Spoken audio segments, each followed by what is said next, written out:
She analyzed all of the pitches and all of the Q&A sessions, and she found no material difference between the way men and women pitched, but she found huge variations in the kinds of questions that were asked, where 67% of the questions asked of male founders were what's called a promotional question. How are you going to double your market share? Where are you going to hire your next 100 employees? And 66% of the questions asked of female founders were what's called prevention questions.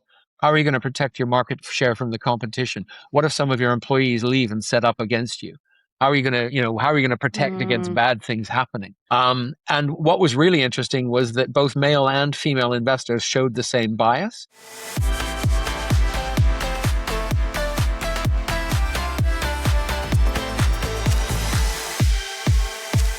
The Build and Exit podcast. I'm Julie Wilkinson. I'm the owner and founder of Wilkinson Accounting Solutions, and I started the podcast off the back of the work I do in my company because we specialise in mergers and acquisitions, and I found there was a bit of a gap in the market of business owners and entrepreneurs really truly understanding financial statements, and this launched the Build and Exit so we can give tips and knowledge to investors and entrepreneurs or people who are looking to scale, grow and exit businesses. So to have David B Horne with me. Hi, David. Hello. Got a wealth of knowledge, especially in funding for entrepreneurs. So a bit of background about David. He's been working in funding for over 20 years through corporates, but has been sort of doing it himself for the last 7 years, particularly working with founders to obtain funding, has raised about 110 million in total. He's and has done a very well-known TEDx with 3 million views, and founder of Funding Focus, which primarily helps female founders obtain the funding that we spoke about earlier. So I think it's a little bit different. We don't really necessarily talk about the acquisition journey today as such, but I think it's going to be really good for especially female entrepreneurs and business owners to sort of hear this, because there's some quite shocking statistics actually on funding for female entrepreneurs in general. So first of all, David, I want to thank you for coming on and hand over to you to sort of give a bit of background on why you wanted to come on the podcast. Thank you so much. Yeah, lovely to be here, Julie. So, background, I trained as a chartered accountant in Vancouver, where I'm originally from, hence the accent. Qualified in 1987, then moved with PwC to Zurich, Switzerland. I was an auditor in Zurich for a couple of years, and then my largest client, which was a subsidiary of the big US telecoms company, AT&T, gave me the proverbial job offer you can't refuse. So I jumped ship and became the financial controller of a technology business in Switzerland, worked with them for 4 years in Switzerland. And then we moved to London I've been in London ever since. And I spent basically until the end of the 90s working with big blue chip corporates, AT&T and the BBC. And then between 2000 and 2010, I was the chief financial officer of 3 very different companies that all had one thing in common. The first one was a PR agency. The second one was an AIM-listed digital media group. And for those who might not know what AIM-listed means, AIM is the alternative investment market, which is the junior market on the London Stock Exchange. So I was with that group for 4 years, and then I was headhunted to join another group, which was an online auction business, also listed on AIM. And so during those 10 years, I had the 3 CFO roles in very, very different companies. But what they all did was that they raised capital and bought other companies. So I became a bit of an expert in fundraising and M&A. And yes, as you said, Julie, over the course of my career, I've raised in total about 110 million pounds, perhaps less relevant to our discussion today, but I've also completed 28 M&A transactions. I'm currently working on 2 exits. So if we get those both away, then I'll be on 30, which is quite cool. And then I left corporate world at the end of 2010, and I've been running my own business since then. Started out just kind of doing part-time CFO work, and then really realized that my expertise had a very niche value, and that led me to writing my first book, Add Then Multiply, which is all about raising capital and buying companies. So certainly for your listeners who are interested in that, it'll be relevant. But as a result of that book coming out, I started getting invited to speak at events, and I was speaking at an event in Reading about fundraising for SMEs. And after my talk, a woman came up and asked why so little funding went to female founders. I looked at her and I said, I have no idea, but I'll find out. And pardon me. And I went off and started to do some research. And you know how the universe just kind of makes things all of a sudden happen, and things are happening and you're meeting people and talking to things. So I happened to have a meeting with the chief executive of the British Business Bank. She and I had met at a function at the Institute of Directors a month or so previously. And this was just a follow up to that meeting. And so we met and had a very pleasant conversation. And towards the end, I thought, well, I'll ask her if she knows anything funding to female founders. And she kind of smiled and reached down into the bottom drawer of her desk and pulled out a bound research report called UK VC and Female Founders, which the British Business Bank had published maybe 2-3 months previously. And she gave me a copy of that, and we chatted about that. And I thought, okay, this is really useful. And this is where I started to get some idea of the statistics. So in that report, the British Business Bank looked at every venture capital deal in the UK in 2017. And they found that all female teams had submitted about 5% of the pitch decks and got less than 1% of the funding. Mixed gender teams at that stage had submitted about 10% of the pitch decks and got 5% of the funding. And all male teams submitted 75% of the pitch decks and got 89% of the funding. So let's just recap on those statistics. So you said less than 5% of women actually submit pitch decks in the first place. It was about 5%, but less than 1% of the total money went to women. And really 75% of the decks were... What year was that tiny. in? That was based on data in 2017. 2017. So not many years ago, really, then, is it? Nope. But it's interesting because as I became more deeply involved in this and I started to research it more, and I came across PitchBook, which is a huge data organization that it's part of Morningstar. And they collate data on all private equity and venture capital transactions. And they have been tracking the gender levels back to 2008. And in the UK and Europe, 2008, the level of funding to female founders was 2.4%. In 2010, it was 2.2%. And in no other year in that 16-year history has it ever broken through 2%. It's currently sitting on 1.9. So there's really, you look at the chart and it's just going sideways. Now, what's interesting is in the last 5 years, there's been a marked trend upward in the level of funding to mixed gender teams. And they're now, so again, the data from the British Business Bank report at the time was 10% of decks and 5% of funding. And they're now up around 18% of decks and north of 10% of funding. So it's getting better for mixed gender teams, but it's not changing for female founders. And it's the same story in the United States. Numbers are slightly higher, but in the US, it's never broken through 3%. Behind the scenes then so first of all, I suppose one of the questions is, it's a low percentage submitting decks and going for funding in the first place. What's the background behind that is? From your research, why do women not often go for the funding in the first place, do you think? I think there are a lot of issues there. I think, again, I didn't know the issue when this woman raised the question to me, but every woman I speak to knows about it. So the women were aware of it generally, and I think a lot of women realize it's really, really tough. I'm just going to bootstrap or maybe get some debt funding or something like that. So a lot of them don't go. But even the ones that don't get through, I think there are a number of issues that they face.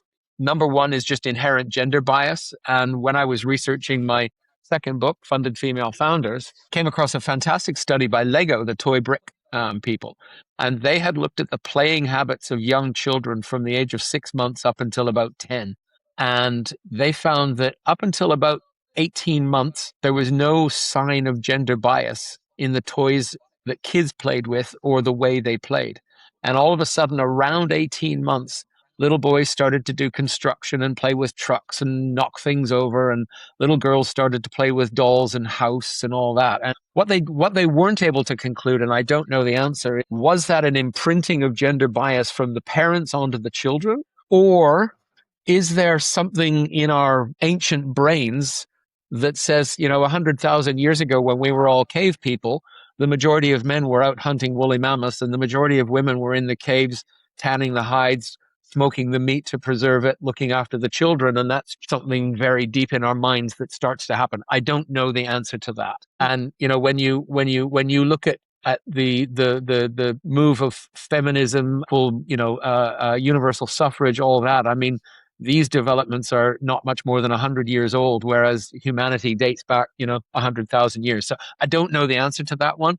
But there's no question that there's gender bias, and certainly from the women that I've interviewed when I was researching the book, they all found that. So that's one. I think the next big one is there aren't many women in the venture capital industry. It's really interesting focus. There was a study done in the late 2010s by Professor Dana Kanza, who's now at London Business School. She did her PhD at Columbia University in New York, and she looked at all of the TechCrunch startup battle pitch competitions 2010 in New York from 2010 till 2017. And she downloaded the videos and put them into some academic analysis software that's beyond my technology skills. But she analyzed all of the pitches and all of the Q&A sessions, and she found no material difference between the way men and women pitched, but she found huge variations in the kinds of questions that were asked, where 67% of the questions asked of male founders were what's called a promotional question. How are you going to double your market share? Where are you going to hire your next 100 employees? And 66% of the questions asked of female founders were what's called prevention questions. How are you going to protect your market share from the competition? What if some of your employees leave and set up against you? How are you going to protect against bad things happening? And what was really interesting was that both male and female investors showed the same bias. So it might be, again, because there are so few women in the investment industry, they've had to adapt and take on more, male characteristics to survive and thrive in their industry. I think we're slowly seeing change in that. But I was looking at statistics published recently by Diversity VC in the UK, and they found that they were analyzing the number of women employed in venture capital, and it hasn't changed over 5 years. There's still hardly any women on investment committees and things like that. So there's a huge kind of uphill battle. I think the other thing, and this is more relevant to the women themselves, is women tend to be very conservative in their financial projections, much more conservative than men. And if you look at the way the venture capital industry is modeled, they're always looking for the next unicorn. And if you're putting together a pitch deck and you're saying, well, here's my business and, I want to grow it to 25 or 50 million, that's great. But that's not going to be attractive to the venture capitalists. They want to know that it's going to be growing to something that's going to be worth $1 billion. And I think, so I know this from sort of back in my corporate days, because I used to do a lot of like these corporate for management and things. I think also they call it feminine and masculine rather than so much male and female, because I suppose technically a male could have a feminine characteristic, but what they is so if you go back to like just going for a job, a feminine characteristic will look at the job spec and notice the 20% they can't do and not apply the job, whereas the male characteristics and the masculine characteristic will look at the job spec and look at the 80% they can do and go for the job. So I wonder whether those characteristics are falling into the funding cycle where people are scared because they think, I might not have this 10% of my business worked out. I can't go for the funding until I do it. I would imagine that's probably playing a part of why that characteristic isn't going for the decks in the first place. Yep, I think that's an entirely legitimate point. Yes, absolutely. I suppose there's obviously a bit of a problem. It sounds like, the questions being asked then quite prohibitive, because I suppose if some women are reaching through those problems and getting to the pitch deck stage, but then the preventative questions, it starts bringing another challenge, because if it's quite a negative connotation when people are going, it then's more off-putting because you're having struggles. So you've obviously got this company that's helping females obtain funding. So what do you think are the answers? Like, how do you help to start the process of it in the first place? Yeah. Okay. I'm going to answer part of the question, and I'll come back and do the other part. So the one thing that I didn't say that came out of Dana Kanza's study was that regardless of the gender of the founder, if the founder answered a prevention question with a promotion response, they were 14 times more likely to secure funding. So if you're asked a prevention question, so what's an example? So what's an example of that? How are you going to protect? How are you going to protect your? How are you going to protect yourself from the competition? And and then it's almost like a politician's answer. Don't answer the question that they're asking. Just give the answer that you want to give. So don't say, well, we could protect ourselves in this way, or we could do this.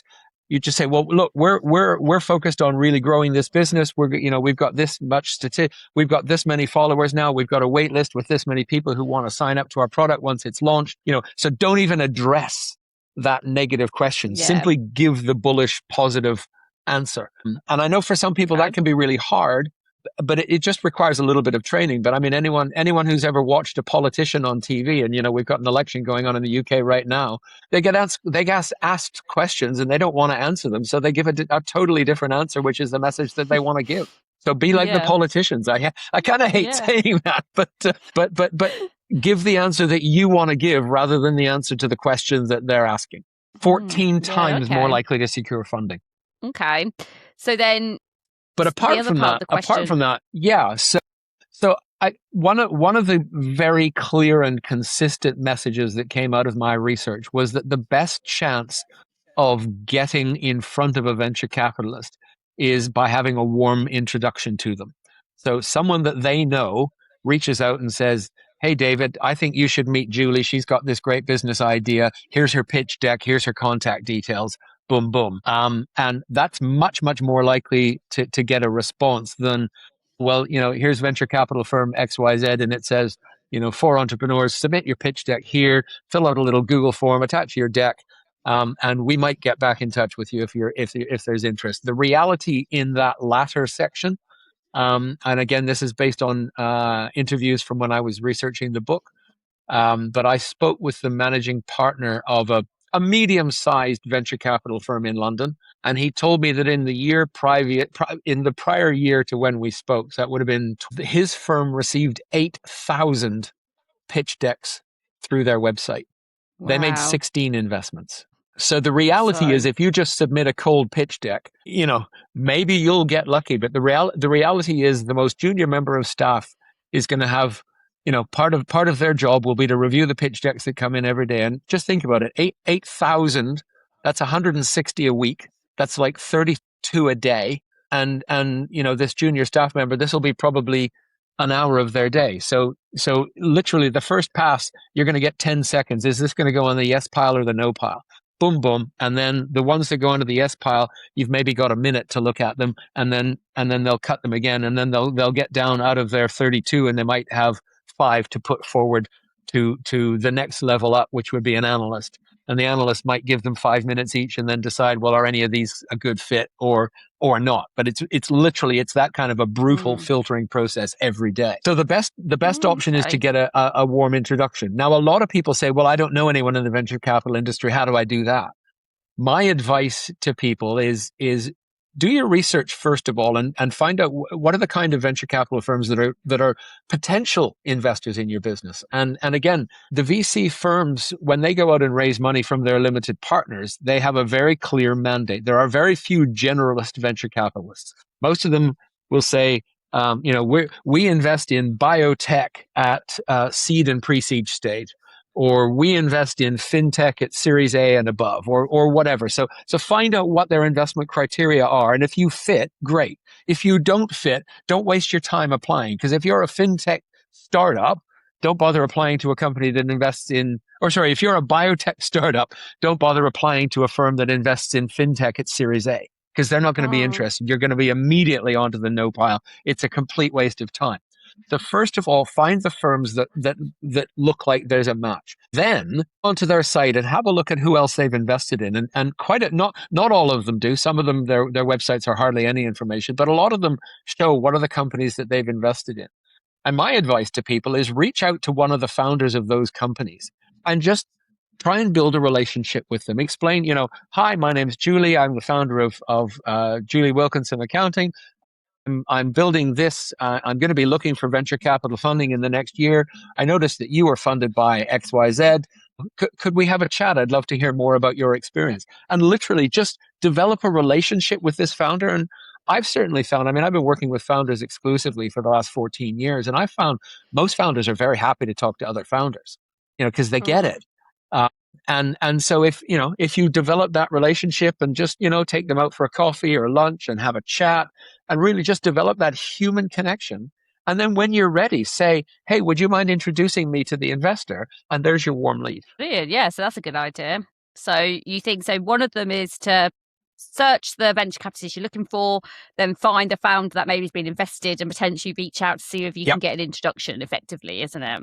Okay. And have you That's got any other the end tips? goal, but be a little bit more, be a little bit subtle and develop. Don't just reach out and say, "Hey, can you give Yeah, me of course. an Yeah. intro?"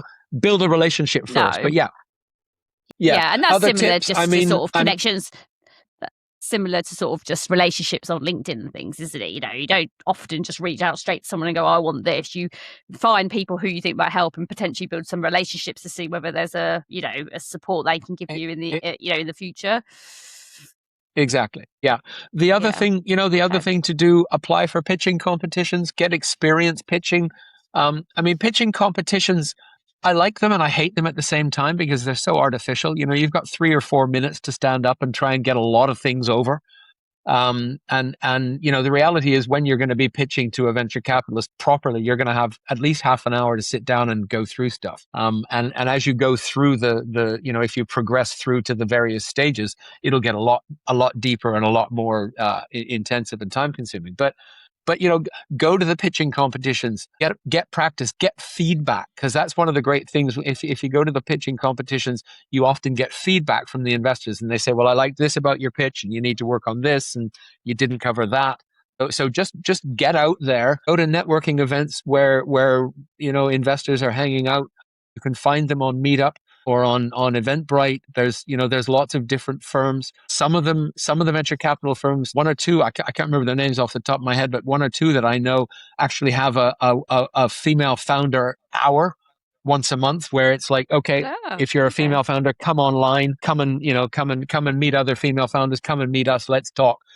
Because there are a few funds that like to support female founders, but a lot of them claim they do, but the statistics show that the money's still not flowing. So in terms of this venture capitalism for women, is typically people sort of start in, fintech or whatever, new companies, or is there venture capitalists out there that support funding for the M&A journey specifically? What's your experience of it for female founders? Funding for the M&A journey is typically more of a private equity thing than a venture capital thing. And just so I mean, venture capital is typically early stage. Venture capital might go up to Series A or Series B, but once you're starting to get into bigger numbers or doing an industry roll up or something like that, you're much more likely to be approaching a private equity firm. And there it's it's a different. Sorry, and for people that don't know, what sort of values are you talking about? Series A and Series B. What level of funding? In the US, Series A is kind of 1 to 10 million, and Series B is 10 to 50 million. In the USA, you can probably double those numbers. If people need funding below the million mark, then if people need funding below the million mark, right? Okay, yeah. It's venture capital, and that would be a seed or a pre-seed level. And depending on the nature of the business, crowdfunding is also a route to go down.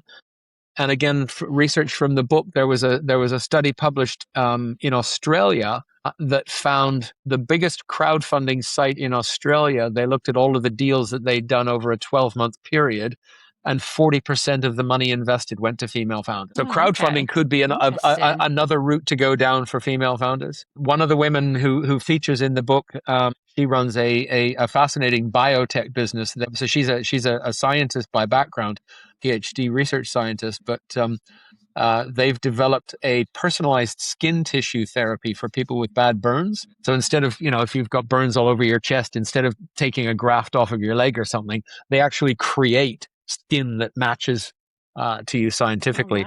They've raised about $50 million. They bypassed the venture capital industry entirely and went to a family office where they felt there was a strong connection, and they've been hugely supported by this family office. So there are other routes you can go down besides venture capital. And certainly for female founders, I would say at the earlier stage, crowdfunding is attractive, and again, depending on where you are in the world. For your UK listeners, there are a number of large crowdfunding sites. In the US, it's a little more regulated, but again, in the US, there's access to deeper pools of capital, but you have to follow the SEC rules under, it's called Reg CF, which is for crowdfunding, and Reg A that have different thresholds and stuff that you've got to go through. But crowdfunding is a viable option and a growing one. Your specific role then, if people, work with you as your business where you help female founders, what do you help them with specifically?